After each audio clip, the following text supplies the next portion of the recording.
Those kind of scenes are never good. I'm based in Bangkok. Our office is right in the center of town. I was there throughout November and December.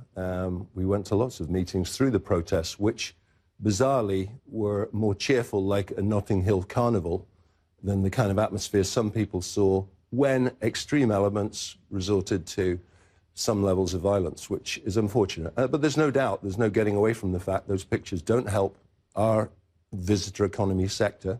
And we are seeing a drop-off in forward bookings, but interestingly, it's hard to give an exact percentage, but I've just been talking this morning to our members in Bangkok who've told me no one has cancelled in the last 2 weeks over the Christmas-New Year period, but obviously longer term people are holding back and seeing how the circumstances develop. That's a real issue. People might not be cancelling, but they're not booking either. I would have to agree. That's not a healthy sign.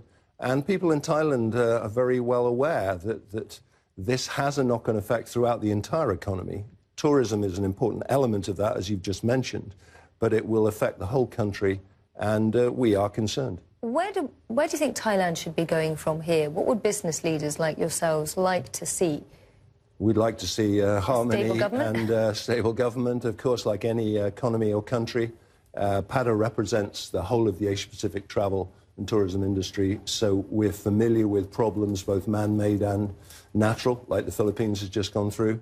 But what we find is that travel and tourism is incredibly resilient. It bounces back very fast, as we learnt from the tsunami, as we saw from other crises, both political and financial. People still love to travel. Thailand is a very welcoming place. It has to go through the motions of an internal disagreement, which creates sometimes quite unfortunate and sensational news. Let's talk about the regional ramifications of that across Thailand, because obviously it's a huge country with a lot to offer.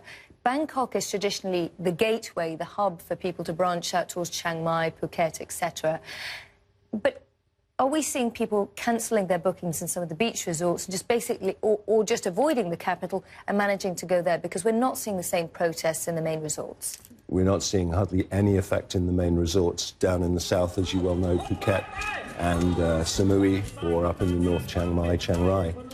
And people who go to Thailand are often repeat visitors, especially from Europe. So they are used to seeing a bit of disruption from time to time in Bangkok and knowing they can go straight to the resorts and perhaps cancel their 1 or 2 day stopover in Bangkok or put it at the end of the trip instead of the beginning. So there is flexibility. It's not ideal. We shouldn't pretend that it's not happening. And I'm confident that Thailand will bounce back after it gets through this difficult period.